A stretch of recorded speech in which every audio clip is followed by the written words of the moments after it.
नमस्कार दोस्तों, मैं तेजेंद्र सिंह महाराष्ट्र तक टीवी न्यूज से आज आपसे मुखातिब हूँ। आज हम बात करेंगे आने वाले चुनाव में क्या होने वाला है इस मुद्दे पे। हमारे साथ है सैफ न्यूज के चीफ एडिटर श्रीमान यूसुफ अली जी। हमारे साथ हैं मिथिलेश जी मिश्रा जो चीफ एडिटर हैं भारतवर्ष टीवी न्यूज के, और हमारे साथ हैं राजेंद्र तिवारी जी, माननीय Rajendra Tiwari ji all India YouTube journalist association के संस्थापक अध्यक्ष हैं, सीनियर जर्नलिस्ट हैं। आज बात होगी पालघर जिले की 3 प्रमुख विधानसभाओं की। हम यूसुफ अली जी की जुबानी सुनेंगे कौन सी विधानसभा में क्या होने वाला है। खासतौर पे वसई विधानसभा, उसके बाद नाला सुपारा विरार विधानसभा, उसके बाद बोईसर विधानसभा। इन तीनों विधानसभाओं का सटीक विश्लेषण दर्शकों आपके सामने पेश करेंगे हमारे सीनियर जर्नलिस्ट माननीय यूसुफ अली जी। आगे की वार्ता यूसुफ अली जी की जुबानी आपके सामने पेश है। सटीक विश्लेषण बोईसर विधानसभा का, वसई विधानसभा का और नालासपारा विरार विधानसभा का। आगे की जानकारी के लिए मैं मुखातिब होऊंगा यूसुफ अली से। पालघर में 6 विधानसभा सीट हैं। खासतौर पे अभी हमने देखा एक सभा थी, राजनाथ जी आए हुए थे, मान्यवर विधानसभा वसई के बारे में बात करके गए। तो आपको क्या लगता है वसई में क्या होगा, संभावनाएं हैं? अभी कुछ चर्चा चल रही थी, लोग बोल रहे थे कि यहाँ पे कैंडिडेट जो खड़े होते हैं ठाकुर साहब के सामने, वो हारने के लिए खड़े होते हैं। तो खैर, आप सीनियर पत्रकार हैं, अपने परिचय के साथ अपनी बात रखें। नमस्कार, मैं यूसुफ अली। जैसा कि आपका सवाल है, तो पालघर जिले में 6 विधानसभा है, वसई, नालासोपारा, बोईसर और विक्रमगढ़, पालघर और डाहन। तो मैं वसई विरार रीजन में रहता हूँ। 3 जो विधानसभा सीट है उसकी मैं थोड़ा आपको ज़्यादा फोकस कर पाऊँगा, उस तरफ मेरा थोड़ा कम है।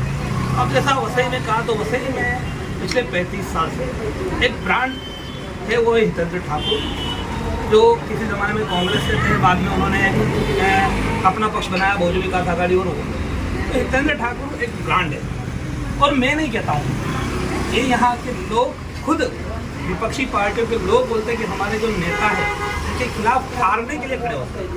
ये जमीनी लेवल पर उनके लिए अपने लोग, विपक्ष के लोग ये बात होते हैं। अब इसके अंदर अंदरूनी तौर पर क्या है नहीं है, वो उनकी पार्टी का मसला है।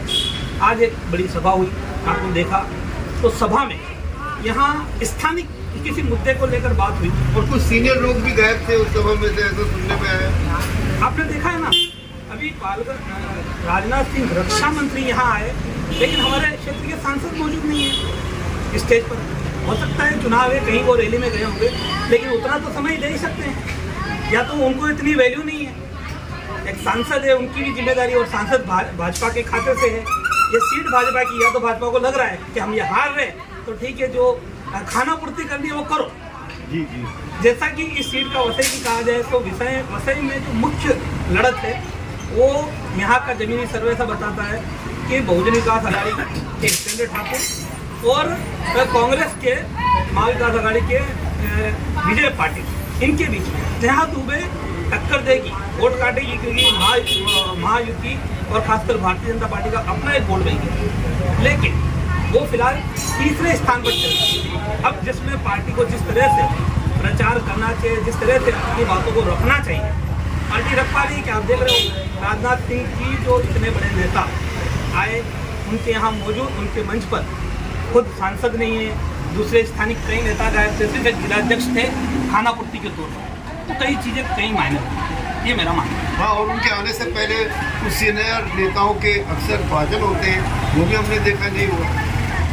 तो यही बता रहा हूँ ना, आज मंच पर भले ही महायुति के लोग थे, जिसमें महायुति के राष्ट्रवादी के जिलाध्यक्ष और उनके साथ राष्ट्रवादी के साथ अपने इनके जिलाध्यक्ष शिवसेना शिंदे गुट, उन्होंने भी एकदम नपातुला उतना ही बोला और वो लोग पहले ही अपनी नाराजगी जाहिर कर चुके कि समन्वय नहीं है, उन्हें कहीं तरजीह नहीं दी जाए। तो गठबंधन धर्म तो ये होता है कि गठबंधन में जो भी आपके साथ हो उनको बराबर तरजीह देनी चाहिए। तो उनकी पहले ही न्यूज़पेपर में वगैरह वो नाराजगी की खबरें छप चुकी है। लेकिन सर एक क्वेश्चन ये है कि नवीन दुबे जी खुद शिवसेना सिंधेगढ़ से हैं, खुद जिला प्रमुख है पालघर के, वो तो मौजूद है और वो तो स्नेहा दुबे के हस्बैंड है, वो तो फिलहाल सपोर्ट कर ही रहे हैं ना, मतलब इनडायरेक्टली सिंधेगढ़ पूरा सपोर्ट में है। वो वंशवाद परिवारवाद है ना, उनकी अपनी पत्नी चुनावी मैदान में तो उनको करना ही है।